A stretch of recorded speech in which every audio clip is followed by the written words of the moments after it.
আজকে বানাতে চলেছি ঝিঙের খোসা বাটা। ঝিঙের খোসা বাটা বানাতে উপকরণ: রসুন, কাঁচা লঙ্কা, কালো জিরে, খোসা আর সর্ষের তেল। প্রথমে আমি ঝিঙেগুলোকে গরম জলে নুন দিয়ে ভাপিয়ে নিয়েছিলাম। তারপরে ওই খোসাগুলোর সাথে নুন একটু অল্প করে আর ওই রসুন আর কাঁচা লঙ্কা দিয়ে বেটে ফেলতে হবে।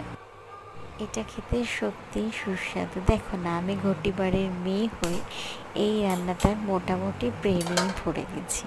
এগুলো আমরা আগে কখনোই খেতাম না, এখন খেতে ভীষণ ভালো লাগে। আচ্ছা, কড়ায় তেল গরম করতে দিয়ে কালো জিরে ফোড়ন দিয়ে ওই যেটা বেটেছিলাম বাটাটাকে দিয়ে দিতে হবে। সাথে পরিমাণ মতো নুন আর অল্প চিনি। চিনি দিতেই হবে, চিনি আমরা আসলে সব রান্নাতেই দিই।